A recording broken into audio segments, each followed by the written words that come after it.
대체로 우리가 문학이나 대화 속에서 밤이라는 표현을 쓸 때면 그것은 무언가 어둡고 악하고 절망적인 것을 의미하는 경우가 대부분입니다.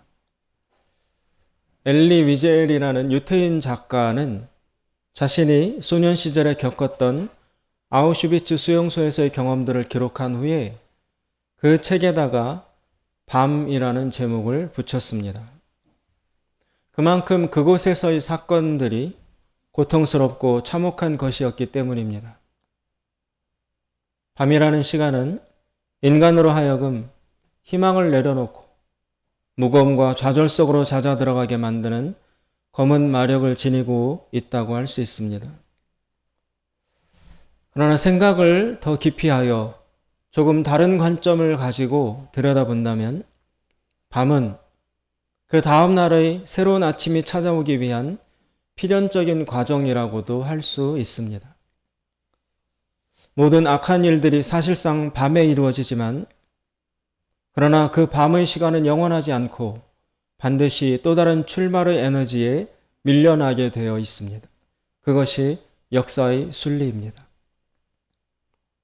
다만 이제 문제가 되는 것은 그 밤의 시간에 우리 자신이 어느 편에 설 것인가 하는 점입니다. 점점 더 깊어가는 어둠의 힘에 용기를 잃고 그저 낙심하고 말 것인지, 그래서 악과 죄의 희생자로 기록될 것인지, 아니면 다가오는 새벽의 약속으로 마음을 옮겨가며 이 시간을 그 미래를 위한 창조적인 자기 부인의 기회로 삼을 것인지, 그 선택 앞에 우리는 늘 서 있다는 것입니다. 만약에 밤이라는 조건이 가져다주는 이 죽음의 억압적인 힘을 밀어내지 못한다면 우리는 영원히 어둠의 노예가 되어 비참하게 살아가야 할 것이고, 반대로 보이지 않는 하나님의 사랑을 믿음으로 붙들고 악과 용감히 싸워 나간다면 우리는 아침이 가져다주는 밝은 생명과 자유를 얻게 될 것입니다. 바로 여기에 오늘날 모든 하나님의 성도들이 직면하고 있는 영적인 현실의 모습이 드러나고 있습니다. 성경은 우리 모두가 사실상 지금 치열한 영적 전쟁 중에 놓여 있다는 사실을 보여주고 있습니다. 어둠과 빛 사이에서, 전진과 후퇴의 갈림길에서, 그리고 믿음과 불신앙이냐는 두 질문 앞에서 우리는 자신의 마음을 결정해야 하는 것입니다. 수천 년 전에 기록된 이 출애굽기는 구원의 여정을 걸어가는 성도라면 필연적으로 직면하게 될 수밖에 없는 그 영적인 전쟁에 관해서 오늘 우리들에게 귀중한 교훈을 주는 말씀이라고 할 수 있습니다. 이스라엘 백성은 방금 애굽을 떠나왔습니다. 430년이라는 긴 세월 동안 노예로 자신들을 묶어놓았던 저주와 같았던 땅에서 이제 막 벗어나오는 길입니다. 결코 짧지 않은 시간이었습니다. 그 오랜 세월의 강이 흐르는 동안 이스라엘 백성은 캄캄하고 깊은 밤을 지나는 것처럼 마음이 무겁고 답답했습니다. 아니, 실제로 그 기간은 철저히 온통 밤이었다고 할 수 있습니다. 갓 태어난 아이들의 생명이 나일강의 죽음에 내던져졌고, 어른들은 가혹한 노동에 끌려나가야 했으며, 여자들은 임신하는 것을 두려워하고 피해야 했습니다. 모두 이스라엘이 강해지는 것을 두려워한 바로의 핍박 때문이었습니다. 그래서 히브리인들의 인권은 철저하게 짓밟혔고 겨우 음식을 먹고 연명해 갈 수 있는 최소한의 생존만 보장받으면서 대낮에도 컴컴한 죽음의 기운을 느끼며 살아야만 했습니다. 그런데 하나님이 그 죽음의 기운을 소멸시키셨습니다. 아니, 그 죽음의 세력의 방향을 거꾸로 돌리셨습니다. 그동안 이스라엘에게로 치우쳐 있던 그 죽음의 공포를 바로와 애굽 백성들의 집 쪽으로 향하게 하셨습니다. 그래서 철저히 악으로만 달려가던 바로와 애굽 지역의 온 집안의 장자들을 죽음으로 내리치셨습니다. 궁극적으로 이 사건을 통해서 하나님은 어둠의 방향을 바꾸어 버리셨습니다. 그래서 이제는 430년 동안 이스라엘을 덮고 있던 짙고 짙은 어둠의 기운이 오히려 바로와 애굽을 향하여 먹구름처럼 물러가게 하셨습니다. 즉 밤의 방향이 바뀌게 하신 것입니다.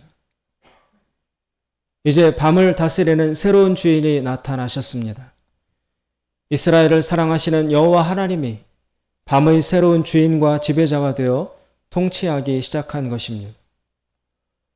하나님은 지난 밤 동안 애굽의 장자들을 모두 죽이신 후에 이제 막 이스라엘을 애굽에서 데리고 나왔습니다.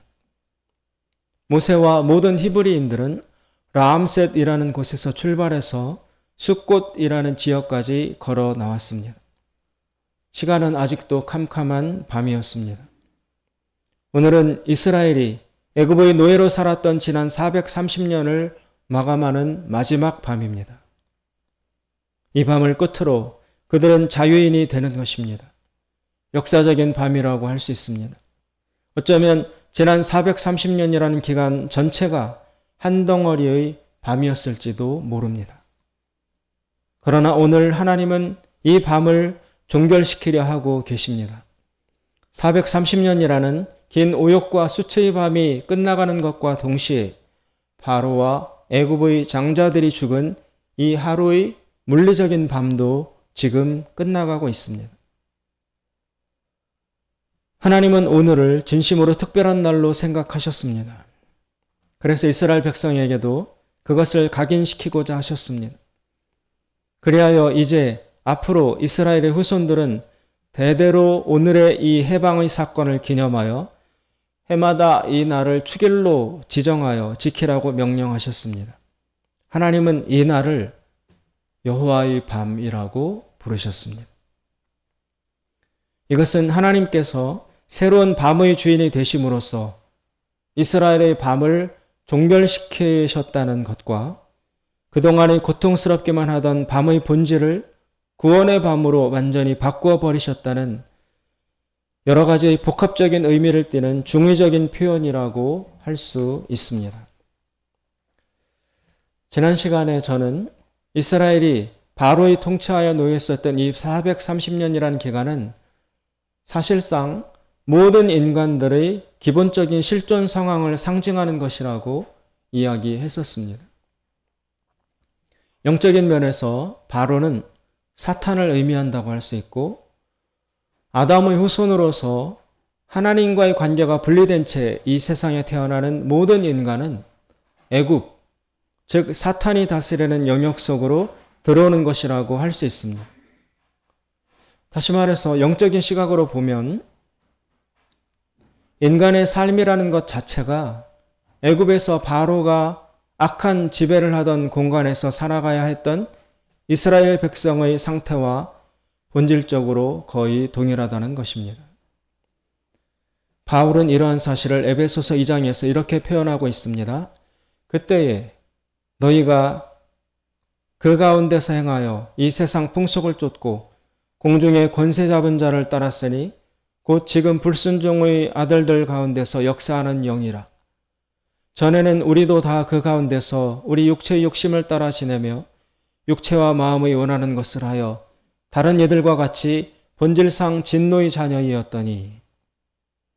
바울은 사탄을 공중권세 잡은 자라고 부르고 있고 인간의 영적인 실존 상태를 본질상 진노의 자녀의 신분과 같다고 표현하고 있습니다. 저는 요즘 들어서 기독교 방송에서 진행하는 간증 프로그램을 자주 듣고 있습니다. 그 방송을 듣다 보면 정말 상상도 못할 엄청난 폭력이 우리 인간이라는 존재를 향해서 일어나고 있다는 것을 알 수 있습니다. 예를 들면 찬양 사역을 하는 어떤 목사님은 성장 기간 동안 어머니가 무려 12명이나 거쳐갔다는 믿지 못할 이야기를 털어놓았습니다. 아버지가 그만큼 아내를 많이 바꾼 것이었습니다. 친어머니가 집을 나간 후 남겨진 이 아들은 늘 새어머니 밑에서 자라야 했습니다. 새어머니들은 하나같이 이 아들을 학대했습니다. 예외가 없었습니다. 어떤 분은 아버지가 출장을 가고 없는 동안 피가 철철 나도록 자로 머리를 때리며 저주를 퍼부었고, 어떤 새어머니는 반나절을 매질을 하고 난 후에 아버지가 돌아오기 직전에 사진을 찍으면서 강제로 웃으라고 협박하기도 했습니다. 견디다 못한 형은 가출을 했고, 이 어린 아들은 쥐약을 먹거나 차에 뛰어드는 등 스스로 자기 생명을 부정해야 하는 상처투성이의 어린 시절을 보냈습니다. 또 울산 출신의 어떤 목사님은 이런 이야기를 했습니다. 어릴 적에 38번이나 이사를 다녀야 할 정도로 가난했던 그 시절은 특별히 아버지 때문에 더 괴로운 시간이었습니다. 직업도 없이 술로 지내셨던 아버지는 매일 노름판에 나갔다가 저녁이면 을에 7, 8명의 노름 친구들을 데리고 집으로 돌아왔습니다. 그리고는 밤을 새우며 화투를 쳤습니다. 담배 연기 자욱한 좁디 좁은 단칸방, 가득 메운 아버지와 친구들의 화투 소리와 욕설을 들으면서 엄마와 아들은 방 한 귀퉁이의 조그만 책상 밑에 둘 다 머리만 집어넣고 간신히 잠을 자곤 했습니다. 매일 그런 밤을 보내야 했습니다. 그런데 더 큰 일은 그 다음에 일어났습니다. 노름에서 돈을 잃은 날이면 아버지는 어김없이 엄마를 깨워서 분풀이를 했습니다. 매일 새벽 4시에 시장에 나가서 고래고기를 팔아서 생계를 이어가는 고단한 엄마를 붙들고 아버지는 이것저것 트집을 잡았고 급기야는 숟가락으로 얼굴을 내려치거나 날카로운 포크로 엄마의 머리를 찔러대면서 폭행을 하곤 했습니다. 그래서 매일같이 이불은 피로 물들어야 했습니다. 그래서 견디다 못한 이 아들은 시집간 누나를 찾아가서 울면서 너무 힘들다고 말했습니다. 그러자 누나는 더 기가 막힌 말을 했습니다. 동생아, 그건 아무것도 아니다. 너는 학교라도 다니지 않니? 누나 셋은 초등학교만 졸업하자마자 아버지가 노름 미천을 벌어오라고 모두 남의 집 식모로 보내버렸구나. 친구들이 중학교에 다니던 무렵 주인집 저녁 식사를 차려주고 나 혼자 아파트 베란다에 나와 이렇게 고향 쪽을 보고 있으면 하얀 달이 떠오르곤 했단다. 그래서 그 달을 보고 있으면 그 속에서 엄마 얼굴이 같이 보이곤 했었지. 나는 그 달을 보면서 얼마나 울었는지 모른단다. 조금만 더 참고 견뎌봐. 알고 보면 상처 없는 사람이 없습니다. 또 문제 없는 가정도 찾아볼 수 없습니다. 모두 아픔이 있습니다. 고통, 슬픔, 트라우마, 상처, 유전적인 결함, 불완전한 부모, 질병, 가난, 미움 등등 이런 것을 겪지 않는 사람이 없고 이런 것을 피해가는 가정이 없다는 것입니다. 즉 애굽에서의 노예 상태, 이것에서 벗어나 있는 사람은 하나도 없다는 사실입니다. 나만 그런 것이 아닙니다. 모두 바로의 공격을 받았고 학대를 받았습니다. 인간은 모두 애굽에서 살고 있습니다. 요한복음 10장에서 예수님은 이렇게 말씀하셨습니다. 도적이 오는 것은 도적질하고 죽이고 멸망시키려는 것뿐이요. 여기서 도적은 바로 사탄, 즉 마귀를 의미합니다. 애굽으로 말하자면 바로 왕을 뜻합니다. 이 세상을 지배하고 있는 사탄은 인간을 향하여 철저히 한 가지 목적만을 갖고 있습니다. 존재의 기쁨과 가정의 행복과 건강한 생명을 빼앗고 유린하여 죽이고 궁극적으로 멸망시키는 것, 그래서 지옥에 보내는 것, 오직 그것만을 향하여 줄기차게 달려갑니다. 사탄은 이 한 가지 목표를 향하여 지치지도 않은 채 자신의 사력을 다하고 있습니다. 마치 바로 왕이 히브리인들을 향하여 조금치의 인간적인 연민도 동정심도 지니지 않고서 오로지 빼앗고 죽이고 노동력을 탈취해야 할 대상으로만 보고 있는 것과 같습니다.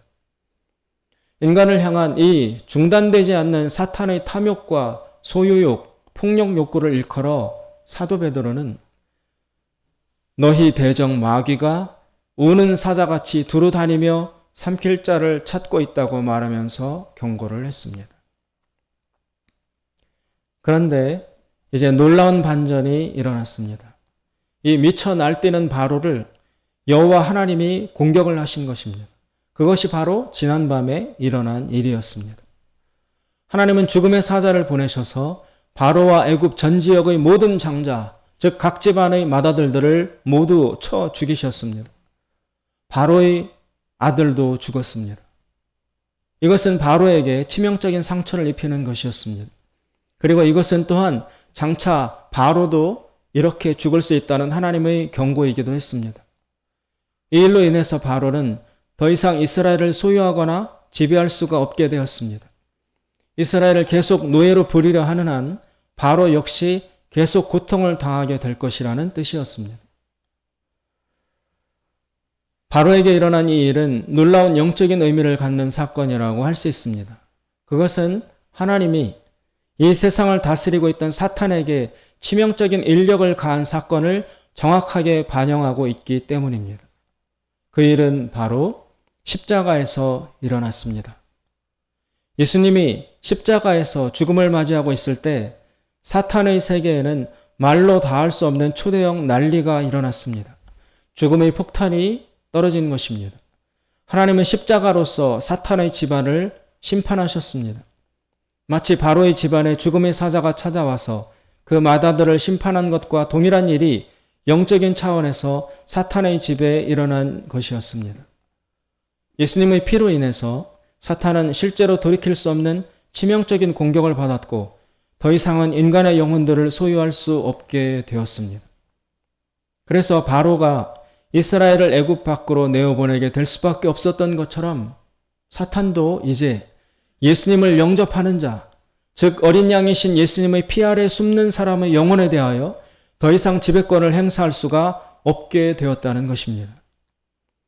예수님은 누가복음 10장 18절에서 사탄이 직면하게 된 이 영적인 현실에 대해서 이렇게 적나라하게 표현하고 계십니다.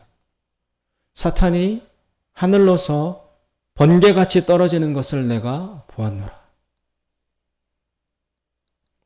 바로가 어린 양의 피로 인해서 치명적인 공격을 당한 것과 마찬가지로 사탄 역시 예수님의 피로 인해서 회복 불가능한 결정적 심판을 당한 것이 분명합니다. 하늘에서는 분명 그날 예수님의 십자가로 인해서 무언가 확고부동한 일이 일어난 것이 확실합니다. 여러분, 이 사실을 믿으십니까? 예수님의 그 십자가 사건이 사탄으로부터의 사실상의 영혼 구원의 행동이었다는 증거와 결과들이 실제적으로 우리 앞에 많이 주어지고 있습니다. 제가 아까 예를 들었던 그 간증 속의 주인공들, 참혹하고 무서운 사탄의 폭력과 고통에 처절하게 장악되어 있던 그분들은 그 후 어떻게 되었을까요? 한 명도 예외 없이 하나같이 다 모두 예수님을 만남으로써 새로운 자유를 누리게 되었습니다. 새어머니들 밑에서 끊임없이 영혼의 학대와 조절을 받았던 그 형제는 교회 수련회에 갔다가 생전 처음으로 자신을 위해 울어주는 사람들의 따뜻한 눈물을 보고서는 도저히 벗어날 수 없을 것 같았던 그 깊은 상처와 트라우마에서 회복되어서 지금은 사랑의 찬양을 부르는 목사님이 되었습니다. 또 울산의 그 노름집 아들은 형님이 전도를 해서 교회에 나가게 되었습니다. 그런데 재밌는 것은 그 형님은 교회를 안 다니는 사람이었다는 거예요. 한 번은 아버지 때문에 한참 엇나가고 있던 이 아들이 초등학교 6학년 때 울산의 어느 대형 슈퍼마켓에 들어가서 테니스 가방에다가 초콜릿 300개를 훔쳐서 나오다가 잡힌 적이 있었습니다. 통도 크죠? 초콜릿 300개를. 경찰에 끌려간 이 아들을 위해서는 부모님이 오셔야 하지만 아버지는 늘 술에 취해 있었고 어머니는 한글을 잘 모르셔서 올 수가 없었습니다. 그래서 이미 일찌감치 가출을 해서 거의 조직폭력배 비슷하게 살아가고 있던 갓 성인이 된 형님이 할 수 없이 오게 되었습니다. 여기저기 진술서에 도장을 찍으면서 화가 머리끝까지 오른 형님은 말없이 이 동생을 데리고 경찰서를 나왔습니다. 한참을 걷던 형님은 동네 우물가로 동생을 데리고 가서는 옷을 다 벗으라고 했습니다. 그리고는 물을 한 바가지 끼얹은 후에 몸에 착착 감겨붙는 전깃줄로 3시간을 때렸습니다. 그런데 기절초풍할 일은 그 다음에 벌어졌습니다. 매를 다 때린 형님은 무릎 꿇고 앉아있는 동생을 보고 이렇게 말했습니다. 너 내일부터 교회 안 나가면 때려 죽인다. 나중에 알고 보니 그 전날 형님은 같은 조폭 친구들과 이런 회의를 했다고 합니다. 네 동생 저렇게 그냥 놔두면 우리같이 깡패밖에 안 된다. 사람 만들려면 교회밖에 없다. 교회 보내라. 자신들은 안 다니면서 형님 친구들이 이렇게 충고를 했다는 것이었습니다. 그래서 이 동생은 세계 최초로 교회 안 다니는 사람들의 이상한 전도를 받아서 교회에 나가게 되었습니다. 형님한테 맞아 죽지 않으려고 다니기 시작한 교회였습니다. 그런데 그렇게 나가게 된 바로 그 교회에서 마침내는 예수님을 만나서 복음을 믿게 되었고 급기야는 유명한 목사님까지 되어 있습니다. 그 외에도 무수히 많은 사람들이 인간의 한계 상황에 놓여 있다가 하나같이 교회를 통해서 하나님과 복음을 만남으로써 인생의 밤을 종결하고 햇빛과 같이 밝은 새 삶으로 옮겨갈 수 있었습니다. 셀 수 없는 탈북자들이 두만강을 건너 중국에서 사선을 넘나들 때 교회의 불빛이 그들을 살렸습니다. 이루 말할 수 없이 처참한 엮이는 가정에서 자란 아이들이 교회를 통하여 치유를 받고 이제 자신도 가정을 이루어 스스로 좋은 부모가 되어가고 있습니다.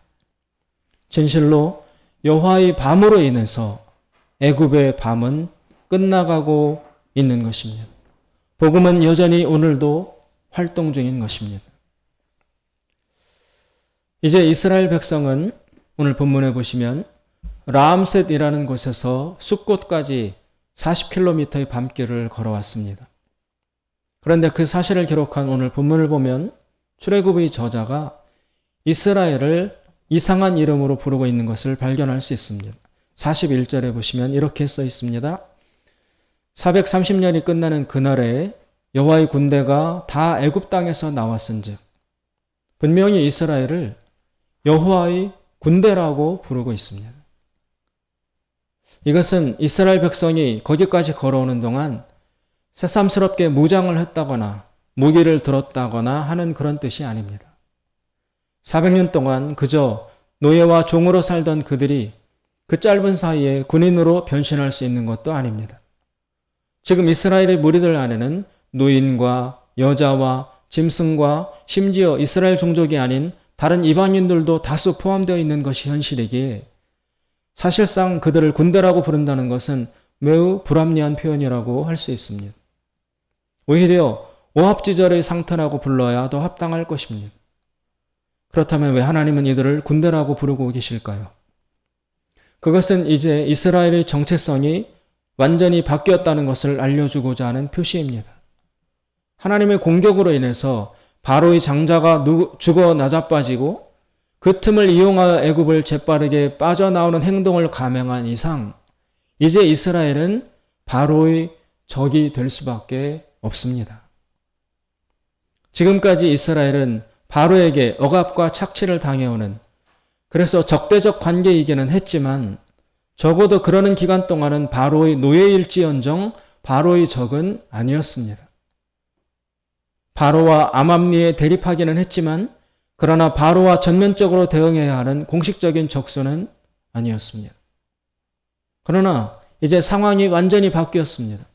이스라엘은 이제 바로의 원수가 되었습니다. 그리고 도망간 죄수, 즉 잃어버린 옛 노예가 되었습니다. 그래서 바로는 이스라엘을 추격해 오기 시작할 것입니다. 그리고 이스라엘을 죽이거나 다시 사로잡아가기 위해서 총력전을 펼칠 것입니다. 따라서 이제 전쟁이 시작된 것입니다. 이스라엘은 원하던 원치 않던 바로의 공격 대상이 되었습니다. 하나님을 따라 나선 이상 이제 그들은 바로의 군대와 맞서 싸워야 하는 여호와의 군대, 즉 전쟁 당사자가 된 것입니다. 싫든 좋든 이미 싸움의 링 안에 들어와 버렸습니다. 군대의 정체성은 크게 세 가지로 이루어져 있습니다. 첫째, 싸우는 것. 둘째, 전쟁하는 것. 셋째, 정복하는 것. 싸우지 않는 군대는 존재할 이유가 없고, 뒤로 후퇴하는 것은 군대의 본질의 모순되며, 정복하지 않는 군대는 그 자신이 정복당할 수밖에 없습니다. 이스라엘은 이제 이러한 새로운 자기 존재의 본질 속으로 걸어 들어가게 된 것이었습니다. 그래서 이스라엘은 자연스럽게 세 가지 사명을 갖게 되었습니다. 첫째, 앞으로 계속 전진해 나갈 것, 결코 뒤돌아보지 말 것. 둘째, 앞에 놓여 있는 가나안 땅을 정복할 것. 셋째, 추격해 오는 바로의 군대와 싸울 것, 싸워서 반드시 이길 것. 이스라엘의 정체성이 군대로 변했다는 것은 오늘날 성도들에게도 의미심장한 시사점을 갖습니다. 우리 역시 예수님을 영접함과 동시에 영적인 전쟁에 돌입하게 되었다는 것입니다. 예수님은 십자가 사건으로 인해서 그리고 우리 개개인이 각자 자신의 믿음으로 예수님을 영접하여 영적인 출애굽을 감행함으로써 하나님의 자녀가 된 이후 사탄은 그 자신의 종이었다가 빼앗긴 인간의 영혼, 즉 나의 영혼을 되찾아가기 위해서 사력을 다해서 추적하고 공격해 올 것입니다. 실패를 겪게 하고 두려움을 가져다주고 병들게 만들거나 가족 간의 미움을 심으며 경제적인 어려움으로 위협할 것입니다. 이 모든 것은 대부분 사탄이 우리의 믿음을 공격하는 것들입니다. 그래서 우리로 하여금 다시 애굽을, 즉 예전에 믿지 않던 생활, 교회 나오지 않던 생활을 그리워하게 만들거나 작은 어려움에도 불평불만을 내뿜으며 하나님을 원망하도록 유도합니다. 기도해도 소용없다는 낙심에 빠지게 하거나 하나님은 우리를 돌보시지 않는다고 생각하는 사실상의 영적 허무주의, 그리고 깊은 불신앙에 사로잡히도록 작전을 펼칠 것입니다. 무엇보다 열정을 잃게 만듦으로써 교회 마당만 밟고 다니는 명목상의 신자로 전락하도록 온갖 유혹과 장애물을 우리의 생활 속에 투척할 것입니다. 사실 이 모든 작전은 출애굽한 이후에 광야길을 걸어갔던 이스라엘 백성에게 찾아왔던 영적인 위기와 위험들 속에 다 나타났던 것들입니다. 따라서 이스라엘에게 일어났던 일은 오늘의 우리들에게도 고스란히 살아있는 위협이 된다고 할 수 있습니다. 그것은 본질적으로 바로 믿음에 대한 공격이었습니다. 사탄은 악착같이 우리의 믿음이 약화되거나 무용지물이 되도록 공격합니다. 왜냐하면 믿음이 무너지면 다 무너지는 것이 되기 때문입니다. 사탄은 우리를 공격하여 먼저 마음이 상하도록 만들려고 합니다. 마음이 상하면 자동적으로 귀가 닫히게 되기 때문입니다. 귀가 닫히면 하나님의 말씀이 들려오지 않습니다. 그렇게 되면 믿음은 철저히 들음에서 나는 것이기 때문에 그 다음에는 자동적으로 믿음이 죽어버리게 됩니다. 그리고 그렇게 믿음이 희박해지고 나면 자연스럽게 눈이 닫힙니다. 즉 하나님의 비전과 약속을 볼 수 있는 눈이 감기게 되는 것입니다. 그렇게 해서 최종적으로 하나님의 묵시, 즉 비전을 볼 수 없게 되면 잠언 29장 18절의 말씀처럼 그 다음은 자동적으로 사람이 방자해지게 되어 있습니다. 게을러지고 절제력이 현저히 떨어지며 자포자기하게 되고 조그만 장애물에도 걸려 넘어지게 됩니다. 광야의 이스라엘 백성이 철저히 그러했습니다. 광야의 혹독한 환경으로 인해 먼저 마음이 상하게 되고 그 다음은 귀가 닫혀서 궁극적으로는 모세가 전하는 가나안 땅이라는 새로운 비전을 볼 수 없게 되었습니다. 그래서 그들은 약속의 땅 바로 앞 정탐꾼들의 보고를 받은 그 자리에서 주저앉으면서 우리는 무서워서 도저히 이 땅에 들어갈 수 없다고 절규하며 뒤로 돌아서야 했습니다. 그리고 그들은 그 뒤로 죽을 때까지 그 땅에 못 들어가게 됩니다. 후일에 신약성경의 히브리서 저자는 이스라엘 백성이 그 약속의 땅에 못 들어가게 된 원인을 단 한마디로 규정합니다. 히브리서 4장 2절입니다. 저희와 같이 우리도 복음 전함을 받은 자이나 그러나 그 들은 바 말씀이 저희에게 유익되지 못한 것은 듣는 자가 믿음을 화합치 아니함이라. 말씀을 들어도 듣는 자가 믿음을 화합하지 아니하면 전혀 유익이 없다고 말하고 있습니다. 3장 19절은 더 단도직입적으로 지적하고 있습니다. 이로 보건대 저희가 믿지 아니함으로 능히 들어가지 못한 것이라. 믿지 않으면 전진할 수 없습니다.